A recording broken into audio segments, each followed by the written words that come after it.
तो अब आप अपने ईपीएफ अकाउंट से पूरा पैसा निकाल सकेंगे। एम्प्लॉय प्रोविडेंट फंड ऑर्गेनाइजेशन यानी ईपीएफओ ने 13 अक्टूबर को ही सेंट्रल बोर्ड ऑफ ट्रस्टीज की मीटिंग में इसका ऐलान किया है। जली ना, तेरी भी जली ना।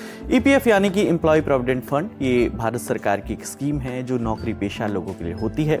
हर महीने आपकी सैलरी से थोड़ा थोड़ा पैसा कटकर एक फंड में जमा होता है। जितना पैसा आप कटवाते हो उतना ही आपकी कंपनी भी उसमें जमा कराती है।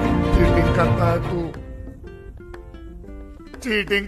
मान लीजिए आपकी हर महीने की सैलरी 20,000 रुपए है। आपकी सैलरी से 2400 रुपए कटकर ईपीएफ में जमा होता है।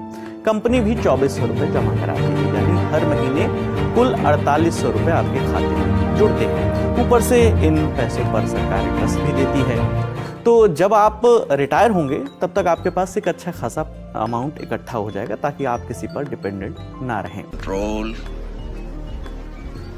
कंट्रोल। पहले ईपीएफ से पैसे निकालने के लिए कुछ कठिन नियमों का पालन करना पड़ता था, लेकिन अब ईपीएफओ ने पुराने 13 नियमों को खत्म कर दिया है। अब केवल 3 कैटेगरी में पार्शियल विड्रॉल के नियम बनाए गए हैं। Central labour minister Mansukh Mandaviya ने सोशल मीडिया प्लेटफॉर्म एक्स पर एक पोस्ट शेयर करके इस बारे में जानकारी दी। उन्होंने मीटिंग में लिए गए अहम फैसलों के बारे में भी बताया और साथ ही साथ एक प्रेस रिलीज भी शेयर की। हमें जल्दी बोलकर सुबह परवेज निकलना है। इसमें सबसे बड़ा फैसला ये है कि अब कर्मचारी अपने पीएफ खाते में मौजूद पूरी राशि जो है वो निकाल सकेंगे। वहीं पहले शिक्षा और शादी के लिए केवल 3 बार पैसे निकाले जा सकते थे, इतने की ही परमिशन थी। लेकिन अब शिक्षा के लिए 10 बार और शादी के लिए 5 बार पैसे निकाले जा सकते हैं। भाई मजा आया, और मैं ये जो मजा है हिंदुस्तान के हर व्यक्ति को देना चाहूंगा। इसके अलावा मिनिमम सर्विस पीरियड यानी न्यूनतम सेवा अवधि को भी घटाकर 12 महीने कर दिया गया है, जो पहले अलग अलग जरूरतों के हिसाब से अलग अलग समय थी। वहीं एक बड़े झंझट से भी छुटकारा मिल गया है। पहले स्पेशल कंडीशन जैसे प्राकृतिक आपदा, बेरोजगारी, महामारी में पैसे निकालने के लिए वजह बतानी पड़ती थी। इसके चलते कई बार क्लेम खारिज भी हो जाता था, लेकिन अब बिना किसी कारण बताए, आपको कारण नहीं बताना है और आप पैसे निकाल सकेंगे। ये फैसिलिटी अब आपको मिलेगी। नए नियमों के तहत कोई डॉक्यूमेंट जमा करने की अब जरूरत नहीं होगी।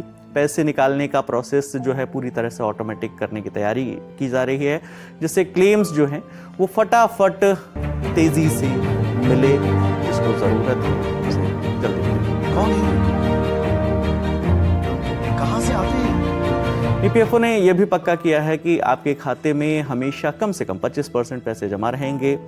इससे आपको 8.25% का ब्याज मिलेगा इस पर, और ब्याज पर फिर से ब्याज लगेगा, यानी आपका पैसा बढ़ता रहेगा। इससे होगा ये कि रिटायरमेंट के लिए आपके पास एक अच्छा खासा फंड जमा हो जाएगा।